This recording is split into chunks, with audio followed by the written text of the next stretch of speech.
Mommy and Daddy were making grown-up sounds again. It wasn't yelling, not the loud kind that made me want to hide under my bed with Marmalade, my cat. It was the quiet kind of angry, the hissing sound of whispers that slithered out of the kitchen like smoke. They were talking about things I didn't understand. Words like bills and overdue and, I don't know what we're going to do, Mark. My name is Clara and I'm 8 years old. I'm good at school. I can almost read a whole chapter book by myself. And I know that when grown-up sounds get quiet, the sadness in the house gets bigger. I was sitting on the big sofa in the living room, the one with the scratchy flowers on it. I had my knees tucked all the way up to my chin, trying to make myself as small as possible. Being small sometimes felt like being invisible. And right then, I really wanted to be invisible. Earlier, I had tried to show Daddy a drawing I made of a unicorn with a rainbow tail, but he just patted my head without looking at it. "That's nice, sweetie," he said, his eyes staring at a white envelope in his hand. Mommy was on the phone, her back to me, twisting the curly cord around her finger like she was trying to tie a knot that could never be untied. A hug is a funny thing. It can fix almost anything. A scraped knee, a broken toy, a mean word from a kid at school. Mommy's hugs were quick and smelled like the lotion she put on her hands. Daddy's hugs were strong, like being squeezed by a bear, and they always made me laugh. But they were busy hugs. Hugs that had to get back to doing something else. Grandma Eleanor's hugs were different. Her hugs were a destination. When she hugged me, it felt like being wrapped in sunshine and the smell of cinnamon from her kitchen. She would hold on for a long, long time, until I felt all my wobbly parts get still. She never rushed. She would hum a little tune right into my hair, and I knew in that moment I was the most important thing in the whole world. But Grandma Eleanor's hugs were gone. The grown-ups said she had passed away and was in a better place now. To me, it just meant she wasn't in her house anymore, the one with the creaky porch swing and the cookie jar that was never empty. It meant the quiet in our house got bigger because her laughter wasn't here to fill it up. Sometimes I'd forget, just for a second. I'd see a lady at the store with soft, wrinkly hands like hers, and I'd want to run up and tell her about my day. Then I'd remember, and a heavy feeling would sit in my tummy, like I'd swallowed a rock. Tonight, that rock felt especially big. The quiet whispers from the kitchen were a constant hum, and the big, scratchy sofa felt cold, even with my legs pulled up tight. I wanted a hug. Not a quick, busy hug. I needed a Grandma Eleanor hug. The kind that said everything was going to be okay, even if it wasn't. I squeezed my eyes shut, really tight, like I was trying to squeeze a secret out of my own head. My eyelashes tickled my cheeks. I pictured her face, the way her eyes crinkled up in the corners when she smiled. I imagined the feel of her soft, gray cardigan. I breathed in, trying to remember the cinnamon smell. "I wish Grandma was here," I whispered to the dark insides of my eyelids. "I just need one of her hugs." I said it so quietly I wasn't even sure if the air heard me. For a moment, nothing happened. The whispers from the kitchen were still there. A sad, sharp sound. My heart felt a little emptier. A little silly for wishing for something impossible. But then, something shifted. The kitchen sounds faded away. Not like they had stopped, but like someone had put a soft blanket over them. A warmth spread across my back, gentle and slow, like when the sun comes out from behind a cloud. And then I felt it. The cushion on the sofa right next to me dipped down. It was just a little dip, the way it did when Marmalade jumped up to curl beside me. But this wasn't Marmalade. This feeling was heavier, slower, more certain. I didn't open my eyes. I didn't have to. A faint, sweet scent filled the air around me. It wasn't cinnamon, not exactly. It was just her. It smelled like home. It smelled like safety. I leaned my head to the side, just a tiny bit, into the empty space that didn't feel empty anymore. She didn't say a word. She didn't hug me. She just sat there, and the rock in my tummy started to melt. I kept my eyes shut, not wanting to break the spell. It was like in a fairy tale, when the magic is so new and fragile that a single peek could make it all disappear. The warmth next to me was a solid thing, a quiet promise.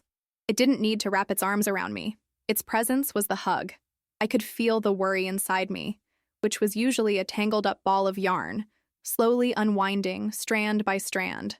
The grown-up whispers from the kitchen had been like a sharp, pointy noise, and now everything was soft and round. The air itself felt different, kinder. The kitchen door creaked open and I flinched, my eyes squeezing even tighter. I held my breath, afraid that this new, real sound would chase the quiet magic away. Footsteps padded onto the living room carpet, slow and heavy. They were Mommy and Daddy's footsteps, I knew their sounds better than anyone. Clara, honey? Are you asleep? Mommy's voice was gentle. All the sharp edges from the kitchen whispers sanded away. She sounded tired. I didn't answer. I couldn't. My voice was tucked away somewhere deep inside me, hiding with the secret. If I opened my mouth, I was scared the scent of home and safety would float out and vanish forever. I felt the presence beside me stir, not like it was leaving, but more like it was settling in, a silent signal that it was okay, that I was safe. Slowly, carefully, I let my eyelids flutter open. The first thing I saw was the lamp in the corner, casting long, sleepy shadows across the room. Then I looked at the spot next to me on the sofa. It was empty. The scratchy flower pattern on the cushion was just as it always was. There was no one there. A little flicker of disappointment, cold and quick, pricked at my heart. Was it just a dream I'd had with my eyes open? But then I took a breath, and I knew it wasn't. The rock in my tummy was gone. In its place was something warm and steady, like a little candle flame that no one could see but me. The warmth wasn't next to me anymore. It was inside me. I looked up at my parents. They were standing in the archway, their faces pale in the dim light. They didn't look angry at each other anymore. They just looked lost, like two people trying to read a map in the dark. Mommy's eyes were on me, and a little bit of the lost look went away, replaced by a soft worry. Daddy walked over and sat on the edge of the coffee table, his knees almost touching mine. "Hey, Firefly," he said, his voice a low rumble. That was his special name for me, from a time when I used to catch fireflies in a jar in the backyard. Sorry we were being grumpy. Mommy knelt beside him, making a little trio of us in the quiet room. "We didn't mean to upset you, sweetie," she said, reaching out to smooth my hair. Her hand felt cool against my forehead. "Are you okay?" I thought about the question. A little while ago, the answer would have been a big, definite no. But now, I nodded. And I was surprised to find that I meant it. I really was okay. Daddy's face relaxed into a small smile. He opened his arms. "How about a real hug, then?" I hesitated. It felt like a test. Would a real hug chase the memory of my invisible one away? But I slid off the sofa and into his arms. It was a daddy hug, strong and tight, but he held on longer than usual. He wasn't in a hurry to get back to the grown-up world of bills and worries. Then Mommy's arms came around both of us, and we were a tight little circle, a family hug. It wasn't a Grandma Eleanor hug. Nothing ever would be. But it wasn't a busy hug either. It was a trying to be better hug. And that was something. When they finally let go, I saw that Mommy's eyes were a little shiny, like she was holding back tears. "It's getting late," she whispered. "Time for bed." As I walked up the stairs, holding both of their hands, I turned my head to look back at the living room one last time. The lamp threw a soft yellow light onto the sofa. And there, on the cushion right next to where I had been sitting, I saw it. A faint indentation, a gentle dip in the fabric, as if someone very light had been sitting there for a long time. It could have been a trick of the light. It could have been my imagination. But I didn't think so. I smiled a secret smile to myself and carried the warmth with me up to my room, where it glowed behind my eyes long after the lights were out. The next morning, I woke up because the sun was being loud. It was shining right through my window, making bright yellow squares on my pink blanket. Usually when I woke up, the first thing I'd feel was a little knot of worry in my tummy, wondering what kind of sounds the grown-ups would be making today. But this morning, the knot was gone. In its place was that little candle flame from last night, still glowing softly inside me. It was my secret, a secret I didn't have to whisper, because it was already a part of me. I slid out of bed and got dressed without anyone telling me to. When I went downstairs, the house was quiet again, but it was a different kind of quiet. It was a sleepy, Sunday morning quiet. The air smelled like coffee and toast.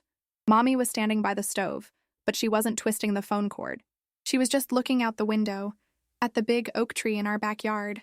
Daddy was at the kitchen table with the same white envelopes from last night, but he wasn't staring at them like they were monsters under the bed. He was just looking at them, and his shoulders weren't all hunched up to his ears. Neither of them saw me at first. I stood in the doorway, my feet warm in my fuzzy socks. Marmalade rubbed against my legs, purring his rumbly purr. It felt like a normal morning, but it also felt completely new.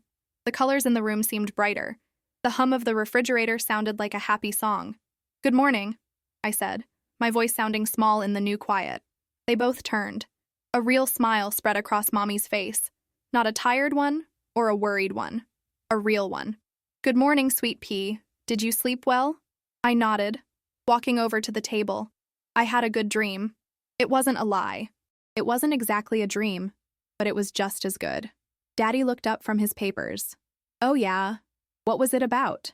he asked. Last night he wouldn't have asked. He would have just patted my head. I thought for a second. I couldn't tell them the real secret. It was too special.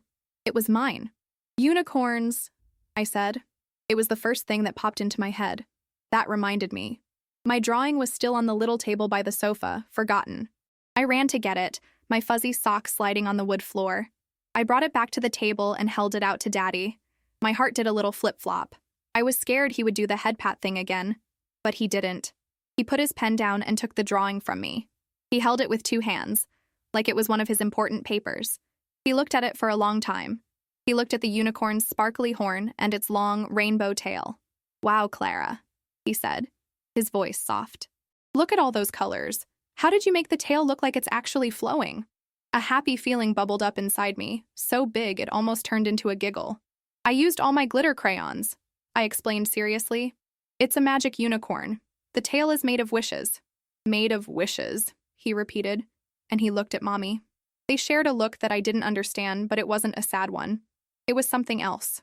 Mommy came over and put her chin on his shoulder to look at the drawing too. "It's beautiful, honey," she said. "We should put it on the refrigerator." Putting things on the refrigerator was a big deal. It was a place for A+ spelling tests and important announcements. My unicorn was going on the refrigerator. Later that afternoon, while Mommy and Daddy were talking in the garden, their voices were low, but they sounded like a gentle river, not a hissing snake. I went back to the sofa. I sat in the exact same spot as last night. The scratchy flowers felt familiar under my legs. I closed my eyes, squeezed them tight, and tucked my knees up to my chin. I tried to do everything exactly the same. I pictured Grandma Eleanor's face, her crinkly-eyed smile. I waited. The room was quiet. I could hear a bird chirping outside. I could hear the tick-tock of the big clock on the wall. But the presents didn't come back. The cushion next to me stayed empty. There was no scent of home, no sudden warmth spreading across my back.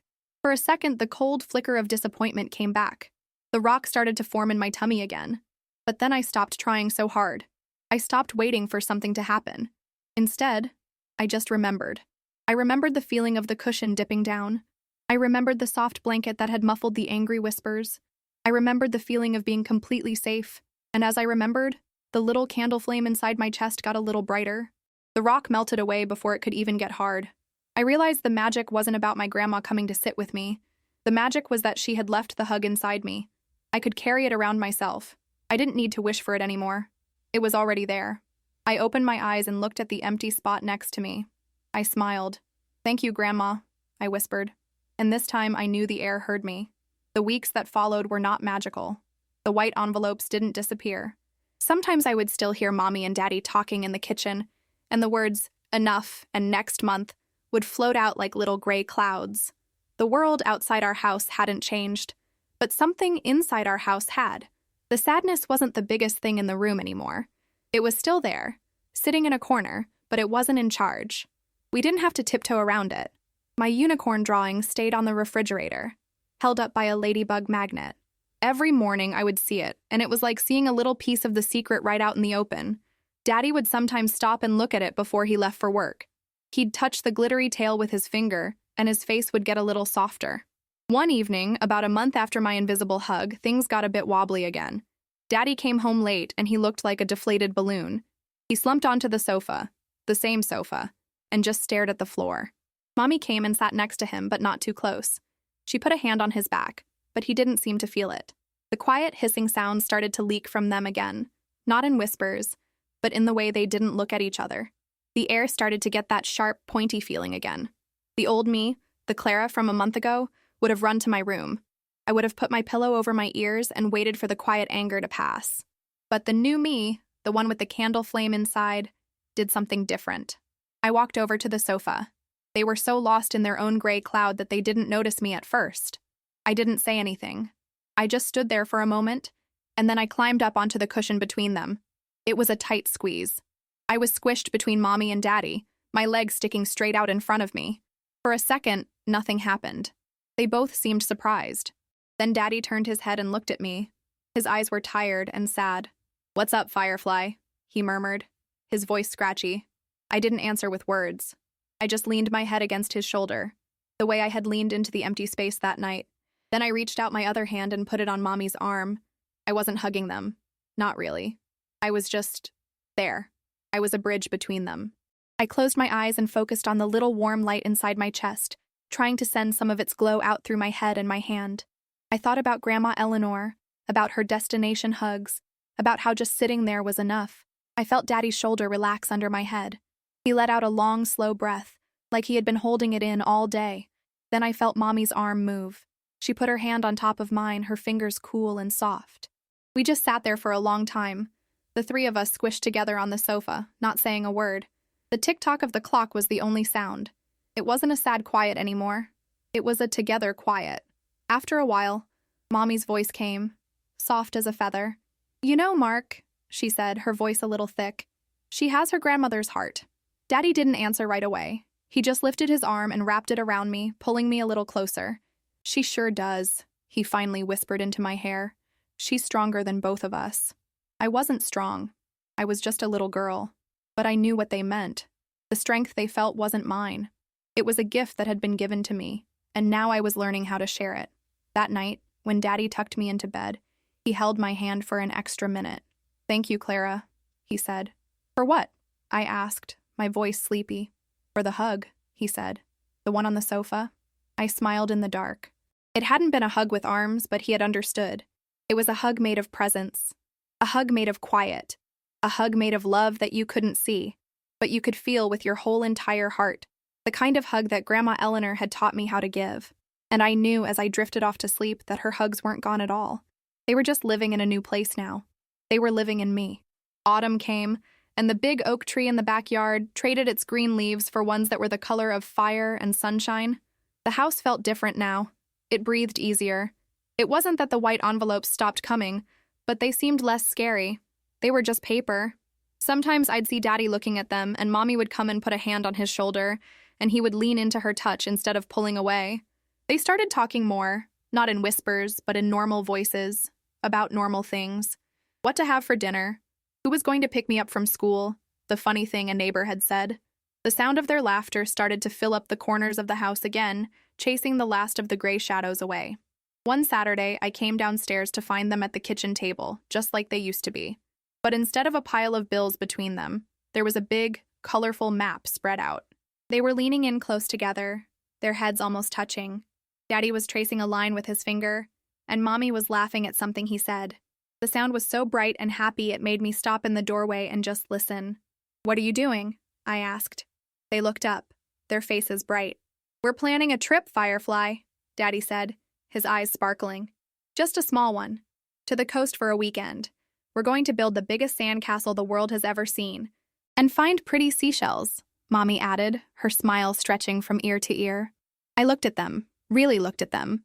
They were the same Mommy and Daddy, but they were also brand new. They were a team again. The lost look was gone from their eyes, replaced with the look of people who knew which way they were going. I walked over and looked at the map. The place they were pointing to was just a little dot by a big splash of blue, but it looked like the happiest place on earth. I didn't climb between them this time. I didn't need to. The bridge between them was already there, built out of their own shared smiles and quiet talks. I just leaned against Daddy's chair, feeling the happy rumble of his voice as he talked about finding the perfect spot for our sandcastle. Later that day, I was in the living room, sitting on the sofa. The scratchy flowers didn't feel so scratchy anymore. They just felt like home. I had marmalade curled up on my lap, and I was reading my chapter book. I was on the very last page. I thought about that night a few months ago, when the whole world had felt cold and wobbly. I thought about how a silent wish had brought a silent hug, and how that hug had changed everything. I knew then that Grandma Eleanor hadn't just sat next to me that night. She had left a part of herself behind, not as a ghost or a whisper, but as a feeling. A feeling that I could now hold and even share. Her destination hugs, the ones that felt like sunshine and cinnamon, hadn't vanished from the world. They were just being given in a new way now, through a little girl who sat between her parents on a sofa, or through a shared smile over a map at the kitchen table.